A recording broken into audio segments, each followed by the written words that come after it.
Hello, and welcome to Get In We're Going Healing. My name is Tova, and I will be your host today. So today we are going to be doing another episode of Witchcrafts with Tova. And today I want to do another self-love activity. Today we're going to do some mirror work. We're going to make ourselves a mirror that we can use to do our mirror work. Excuse me a moment.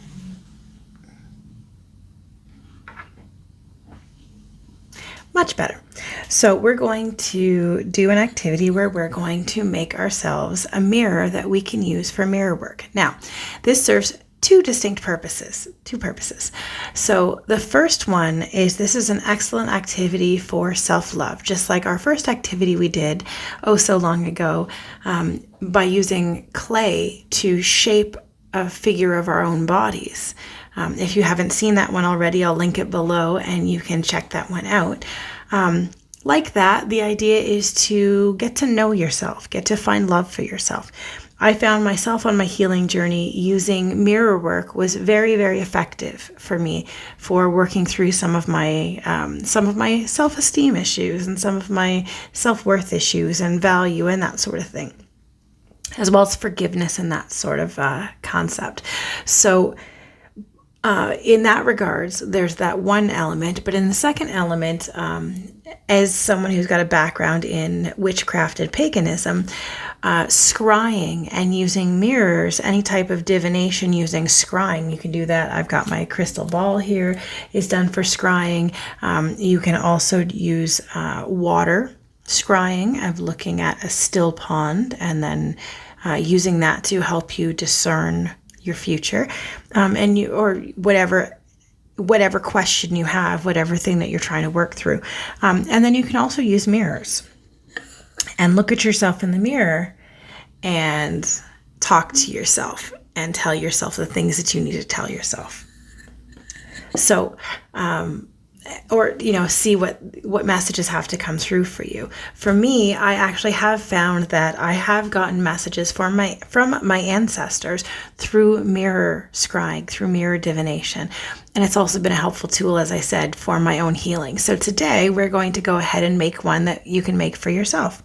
So the first thing that I'm using is this mirror tile. Now, I picked this up at Dollar Tree. It took me a while to find one. I tried a few different stores and they are tricky to find. This is considered a mirror plate or a candle plate. So it's meant to be, you put a candle on top and it shines.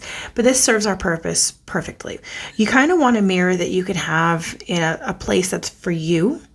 That isn't necessarily, if you've got your own place and you want to do some decorative work on a mirror in your bathroom, hey, have at it. I unfortunately live with other people, so I can't use the household mirror for my stuff. So finding a mirror that I can use on my own when I want to do that type of work is really important to me and something I can keep in my own magical toolbox. So you're first going to start with a mirror, just a simple cheap mirror. I think this was like $1.50 maybe at Dollar Tree. I tried Dollarama. If you have a Dollarama in your area, Dollarama did not have what I was looking for. It was Dollar Tree that had my jam. So I bought that there. I'm also using, there's also different ways you can decorate it. What I'm going to be using today are shells. These are shells that I picked up when I went to the beach. I think it was for my 36th birthday. I went to the beach around my area and I picked up 32 shells. Now some of them have been smashed since then because they have not been well taken care of in the last 6 years. In the last 6 years. So they're a little rough and beaten up, but they'll still serve my purpose. I also have some markers that I bought at the dollar store. I don't know how they're going to work on the glass, but we're going to give it a try on the gold and silver marker. And then I also have some greenery that I bought at the dollar store. This was for another craft activity that I had that I was going to do and decided against using when I was doing it. So I have all this extra. So I'm going to use some of this too. And I've got some scissors and I've got some hot glue. It is on the putty container. I'm not using the putty. I'm just using that to protect my desktop and my tea today. So let's get started. So first I considered maybe putting the shells all in one section, but then I changed my mind and I think I'm going to try to put them all the way around. So I'm just going to start with a little bit of glue like this. However you want to do it is like whatever way you want to do, whatever way calls to your soul. It's your mirror. It's meant for your connection. So it needs to be something that connects for you, however that does. So you can do whatever you want, however you want. Ooh, that glue dries fast. I have to peel that off. If you are working with hot glue, always be careful. I've been working with hot glue since I was a little girl. My mother liked to craft a lot. So I've been doing work with hot glue since I was a little girl. I know how to work with it carefully. Always make sure that you are careful with it because it does burn. I have been burned by the hot glue. It does hurt. So you might want to avoid that if possible. All right.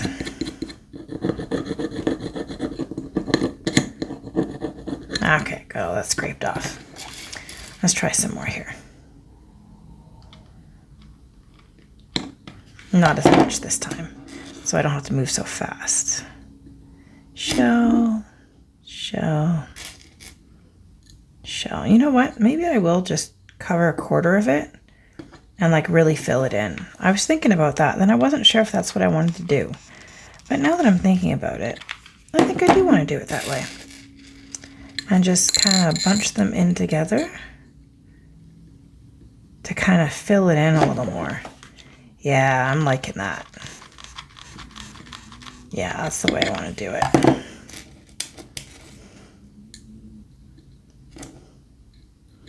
There we go. Just kind of squish them in. I'm a DIYer all the way. It's just my jam. I really enjoy creating things, and I always have. And I like putting my own spin on things. So, I mean, I'm sure other people do a wonderful job at stuff, but I really like to do something that feels like my own thing, you know? Something I look at and say, yeah, I remember making that. I put the effort in that. You know, kind of like a kid with their macaroni art, you know? Look, Mom, look what I made. You know, let your inner child free. Yeah, I like that. Look at that. That's looking nice. Beautiful. I'll bring it down a little more this way. And that one. And this one. And then we're going to finish it off with one right here.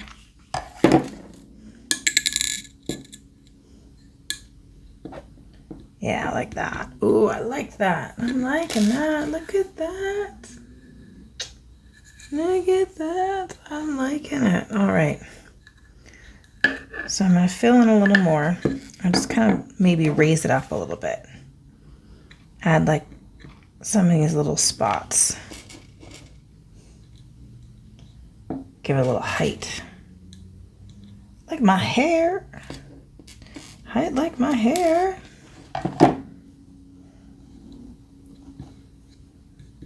Beautiful. I'll put a little one here.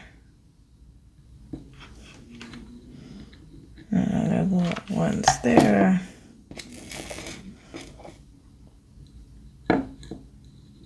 There. And there. Put one there.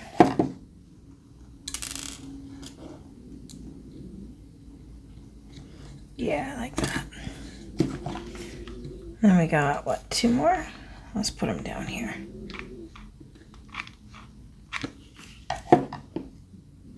1 and 2. Very nice, very nice. We're going to pull all the extra glue off. Lovely. I like that. Look at that. I like that. All right. So now that we've got our shells on, I like that. Let's add some greenery. Let's find the end here. There you are. All right, I'm going to start with like maybe this much. Let's see how it goes. All right, what can I do with this? I suppose I could wrap it around. That would be simple. Or, because I'm not really the simple type, I like to get a little cray-cray with it, if you know what I mean. I like to have fun with stuff. So since we kind of thickened it that way, what if we made it a little thicker up here and then kind of narrowed it down and made it thinner. Let's see how that looks.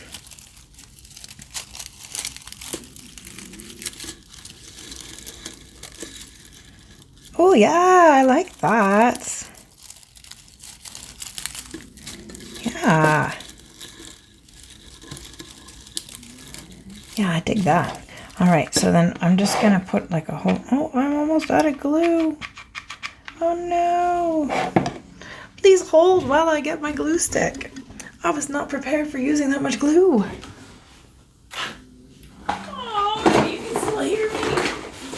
Oh, as I hunt through my craft bag, looking for my glue sticks. Aha! Glue sticks. Found it. I'm just gonna put a little dab of glue on the end. Stick it through to the other glue stick. And we are good to go. So where were we? Right. Applying a bunch of glue all the way through this part.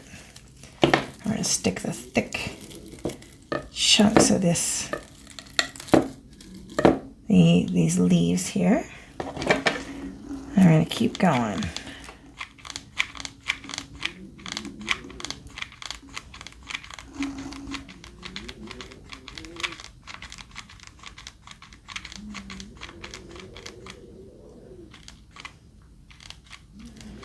I'm probably pressing this way too much, I know. You gotta give it time to melt. I can be so impatient. There we go.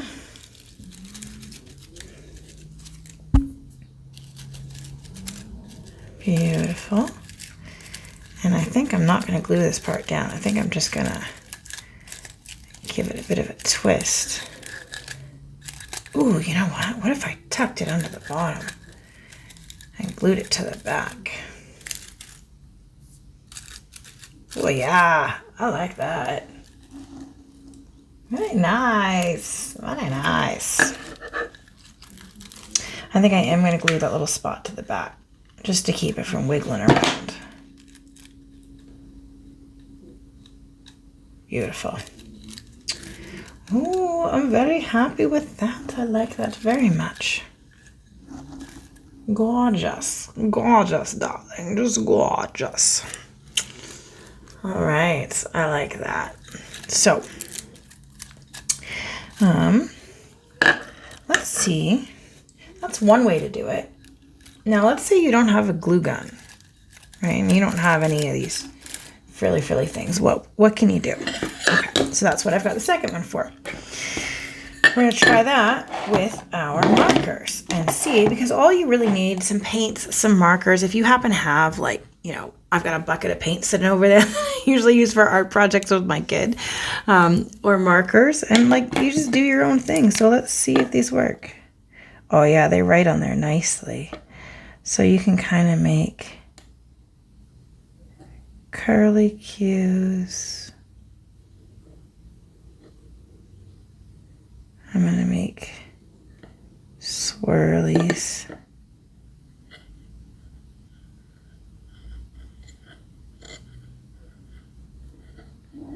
I'm no artist. I'm just messing around. Beautiful. Now, let's try adding in some silver. I'm going to make it leaves.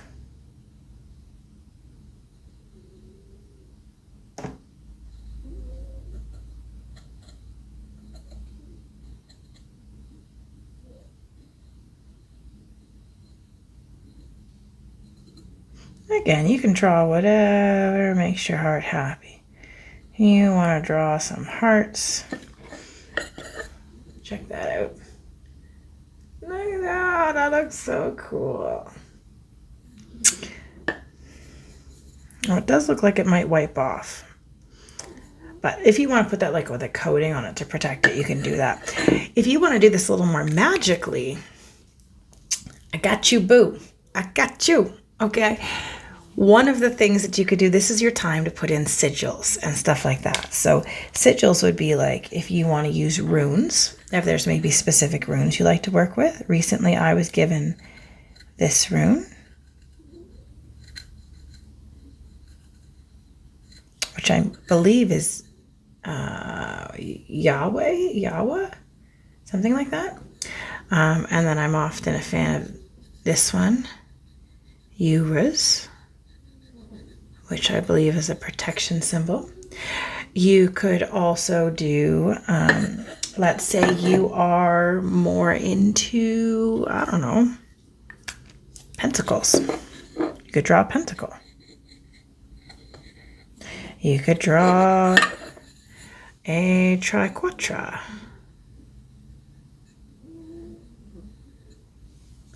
There are like a bajillion things you could do. If you're really good at art, you could do like a bajillion things. If you're not, whatever. It's about putting symbols that mean something to you, because this is going to be yours. Okay, so there's just an example. So now that we have our mirror, what do we do with our mirror? Okay, so this is the time we begin to do mirror work. So as I said, there are the two ways that you can do mirror work. Now, the first way I'm going to give you is the more spell-casty, magic-y, pagan-y, witchcrafty way. Okay, so now for me, this actually did work. I mentioned this in a previous video just not that long ago. About connecting with my ancestors through mirror work. I was guided to do some mirror work through various meditations, and I kept hearing that message for me. Mirror work, mirror work, mirror work, looking in mirrors, mirror work, looking at self mirror work. And prior to doing mirror work, I found I didn't like looking at myself in the mirror. I spent a lot of time in my childhood, well, first of all, immature fears of Bloody Mary due to a sleepover in 6th grade of my friends scaring the ever-living daylights out of me using Bloody Mary. So for, and you know, anything to do with that, like Bloody Mary or like Candyman or anything like that, couldn't look in the mirror because I was so afraid that something was going to get me through the mirror. I truly believed that it was a portal to another world and something could get me through the mirror. So for a very long time, I was terrified of looking in the mirror. And when I went to the bathroom in the dark, I wouldn't look at myself in the mirror. I would look down and refuse to look in the mirror. That's a completely other thing. But there was also a lot of time where I would look in the mirror and I would look at myself and all I would see would be the flaws in my body, the wrinkles, the pimples, blemishes, any extra wrinkles or fat or cellulite or, body hair or anything like that. I spent a lot of time looking at myself in the mirror and criticizing myself. And mirror work helped me a lot by beginning the process of talking to myself the way that I would talk to someone else that I loved. Being able to give myself that love and connection that I so easily gave to other people, but really struggled to give to myself. Those things where I was able to look at myself and tell myself all the reasons I'm proud of myself. and to forgive myself. So some of my mirror work was forgiveness, looking at myself in the mirror and saying, I forgive you for the harm that you did to others when you didn't know better. I forgive you for not being perfect. I forgive you for falling back into that pattern again during that argument. It's okay. What would you tell someone you loved? If they messed up and they came to you and said, oh my gosh, I did it again. I did it again. I did that thing that I said that I wasn't going to do, and I did it again, and I am just the lowest piece of crap. Would you join them in calling them a low piece of crap? Or would you say, you're not a piece of crap. You messed up. You made a mistake. You know what? It's okay. At least you recognize that you made the mistake. At least you notice that you did. And next time, hopefully you'll catch it before you make the mistake. And if you make the mistake again, that's okay, because learning means making mistakes. And in order for you to grow and learn, you have to make mistakes. So do you tell yourself that? When you mess up, when you do something that wasn't exactly the way you planned, when you act in a way that you're not the proudest of, when you do things in a way that you are not the greatest, do you forgive yourself? Do you look at yourself and say, it's okay. We messed that up and we did it pretty bad and we really stepped in it this time. It's okay. We can do better. We apologize for the things we did wrong. And we try to do better and we work on it. And hopefully, if we take the time to do the repair work with those around us, then they don't have a problem the next time it happens. They know that you're working on it.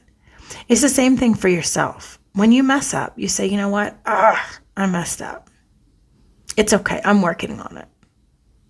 You don't have to be perfect. You're working on it. It's the same thing about caring for your body. When you look at yourself in the mirror, it shouldn't be to criticize what you see. It should become a point where we can love ourselves. So this is where you're going to use your mirror. And here's the first activity I want you to do. This is going to be your homework activity. Now that you've made this beautiful mirror for yourself, here's your homework activity. I want you to look in your mirror, and I want you to tell your reflection, you, right now, you, how much you love you. I'll go first. I am so proud of you.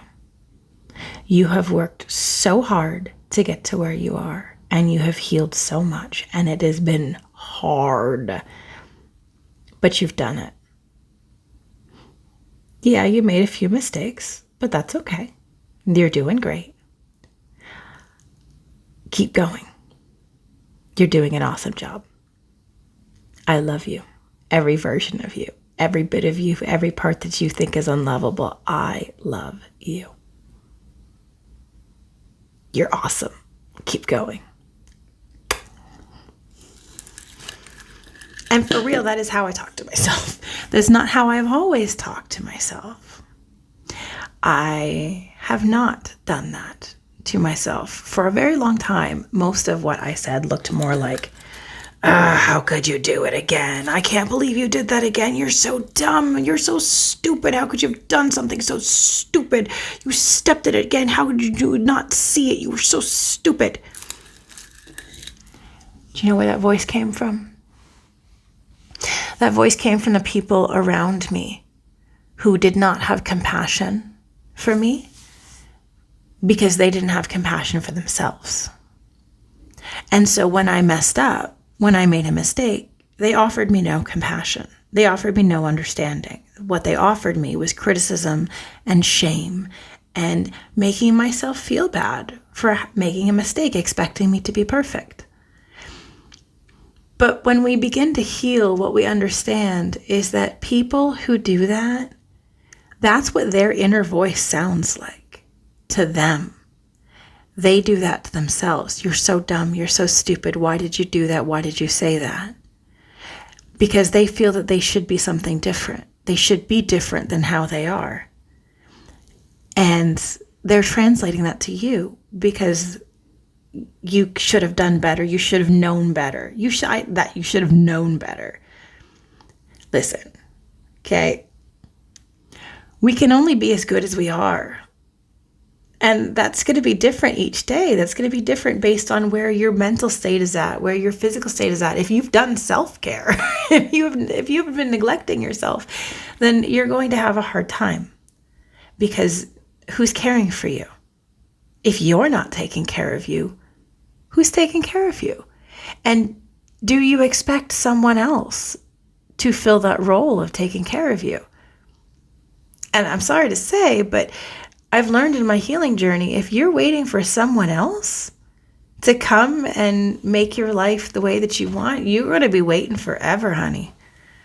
No one's going to be able to do that for you, because your needs and wants are going to change. No one's going to be able to keep up with that for you. The only person who can do that is you. So the point is that negative talk, it's time to go. It's time to let that go. It's time to change that into, it might not be positive talk right away. It might start off with, dang, today was a hard day, but we made it through. We're a little rough. We're a little bruised, but we made it through. We're okay. Tomorrow will be a better day. And they could start there, just as simple as saying, oh, today was a rough day. Today was hard. We didn't act in exactly the way we wanted to. That's okay. Those around us didn't act in a way that we wanted them to. That's okay.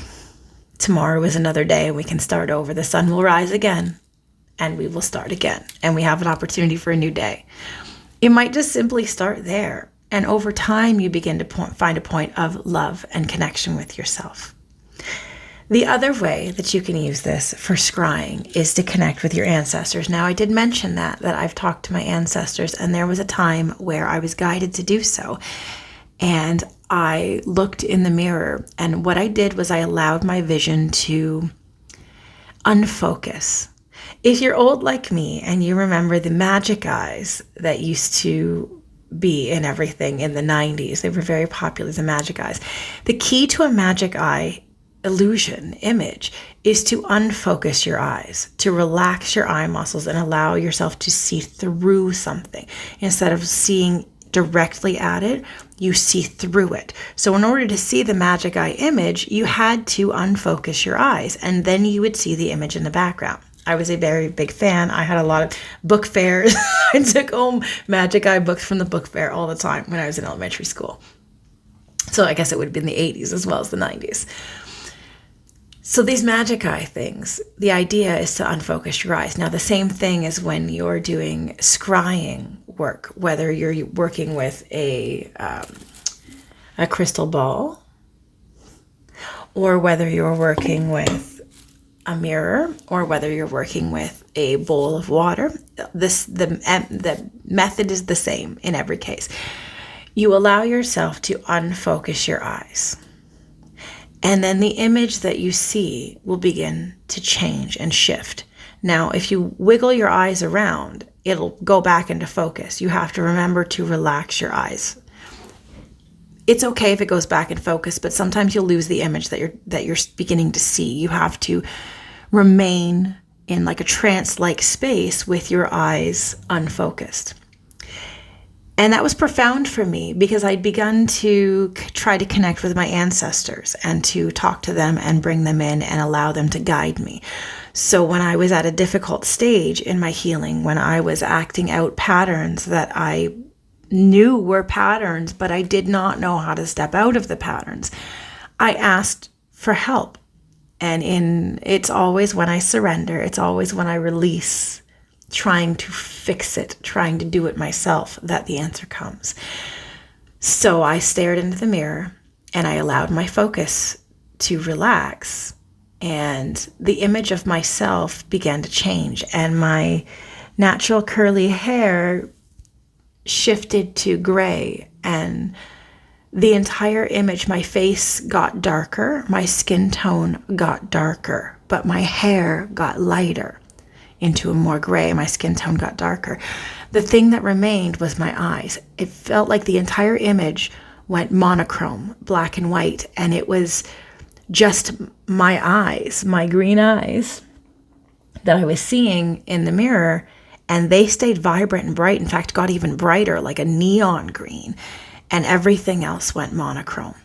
And what I saw was this older black lady with my hair type, but gray.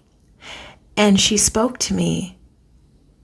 And when I say spoke to me, what I mean is I heard a voice in my head. Now, I've been spending time doing meditation to allow myself to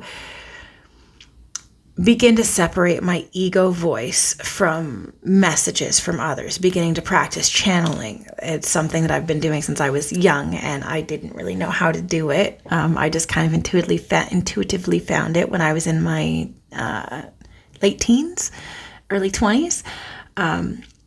And it's just something that I naturally do is channel, and it's relaxing and allowing the message to come through. So I hear it in my head rather than it coming through my ears. It's like someone talking to me in my mind. And I heard, "You've finally grown up. We're so proud of you."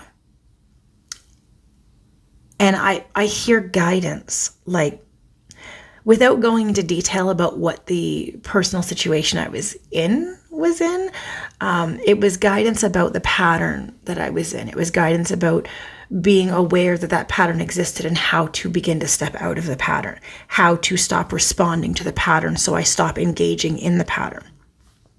This was the lesson that they gave me in my mirror message from my ancestors. So I definitely wholly invite you to try that. It's such a great way to connect with your ancestors, spirit guides, but especially ancestors, because they're going to share that DNA code with you. And I'm getting shivers as I'm saying this. So I know this is confirmation. When you do your mirror work, ask for that guidance, and then just open to it. Really, the key to any of this to connect with your intuition is beginning to open to it, beginning to not say, if I hear voices in my head, it must be crazy. Because those voices are often your parts, your ego, your higher self. Sometimes if you're a channel, if you're an intuitive channel, which I believe everybody can be if you do it, if you learn how to do it, you are going to hear the guidance of those who are no longer in the material realm, who are no longer wearing these physical bodies that we're wearing, but their energy is not gone. They're still there, and they can still contact you if you know how. This mirror, this is a way to how. This is a way to do it. So I encourage you to practice this. I encourage you to take your mirror. And if the spiritual stuff isn't for you, that's okay. You don't have to call upon your ancestors, but I strongly encourage you to do it, to talk to yourself, to give yourself compassion, to give yourself forgiveness, to give yourself a pep talk. For real, I pep talk myself all the time. All the time. When my kid is pushing my limits, it's me in the mirror going, "You could do this. You're a good mom. You know what you're doing. You are safe. You are loved. You are connected. You are okay." Before I go out and deal with the monstrosity that is raising children. So try it. Connect with it. I hope that your mirror brings you a lot of connection. I hope that it helps you on your healing path, because honestly and truly, it has helped me on mine. I've spent many a time in front of my mirror, bawling my eyes out, talking to myself, giving myself the love and compassion that was not given to me when I was small, when I needed it. Whatever part of me that is acting out didn't get that love and connection at that time, I can give that love and connection to myself. I don't need someone else to come and find that 7-year-old me, 20-year-old me, 25-year-old me, and come and say, "Oh my gosh, I'm so sorry that you went through this. Let me give you a hug." I can do that to myself and say, "I'm so sorry that you went through that. That was hard. That was really hard. And I can understand absolutely how that hurt you. It's okay that that hurt you. Your hurt and your pain is absolutely valid. You are absolutely entitled to have been hurt by that thing that caused you hurt. I'm so sorry that you were hurt. It's not about fixing it, because you can't go back and fix it. It's about validating it. It's about giving yourself that love and acceptance that was not given to you in the moment when you actually needed it, when you needed someone to say, that sucks, I'm so sorry. And to give you a hug and to sit with you. When that's what you needed, but that's what you didn't get, it makes you feel like you're not worthy of that response. But the joy is you can give that to yourself. You can tell yourself, I love you, and I'm so sorry that happened to you. And that sucks. Because your feelings are absolutely valid. The things that happen to you are things that actually happened to you. That hurt. And it sucked, man. It sucked. But we can do the work to fix that and to heal that. Because the person who broke you can't fix you. I saw that and I shared that recently on my Instagram, and it resonated so deeply with me. I'll have to cite it I'll link the video somewhere if I can, or at least the creator. She basically said, the person who broke you can't fix you. If you're waiting around for the person who broke you to come and say, I'm so sorry that I hurt you. I'm so sorry that I did that to you. I'm so sorry that I caused you that pain. Please forgive me. You're going to be waiting around because they may never get to that point. And if you're hinging your healing on them giving you those words, then you're never going to heal. You have to choose to forgive that. Not because they deserve to be forgiven. Maybe they do, maybe they don't. That's not up to me to say. But it's choosing to forgive them, because waiting around for them to actually apologize so that you can forgive them for the apology, they may never, ever bring that to you. So you're going to hold on and not heal? You're going to hold on to that pain just because they didn't say it to you? Who does that hurt? It doesn't hurt them. It's stopping you from healing. So when we forgive, we don't forgive for the other person. We forgive so that we no longer have to feel that hurt that went with it. Because truly, if that person did come to you, right? Let's say they did. Let's say they truly came to you and said, I'm sorry that I hurt you. Would that be enough for you to accept the apology? Would that be enough for you to let go of the pain that you have been holding because of the pain without that apology? Is that apology enough to let you heal through that? And if it is, if it is what you need to heal through it, give it to yourself. Give it to yourself, because they may never give it to you. There's another quote, I've quoted it a million times before, and I'm going to quote it again, that says, everything changes when you learn to accept the apology that you were never given. So, and I'm getting chills as I say it again. When you forgive someone, it's not for them, it's for you. So if they never gave you the apology, pretend they did. Imagine that they did. Picture it out. Truly visualize it in your mind. Visualize what it would be like if they came to you and gave you the apology that your heart longs for because of how much pain they gave you. Picture it. Now picture the relief that you feel when you say to them, I forgive you. Does it let it go? Then that's all you need. You don't need them to say that. You just need to feel that they gave it to you. And you can do that for yourself. You don't need them to do that for you. You can absolutely do that for yourself by envisioning it and changing it and giving that to you, to yourself. You can also ho'opo'ono it. And I love ho'opo'ono. Ho'opo'ono is the Hawaiian people's tradition, the Pacific Islanders' tradition of forgiveness. And there are 4 elements to ho'opo'ono. The first one is, I'm sorry. The second is, please forgive me. The third is, thank you. The fourth is, I love you.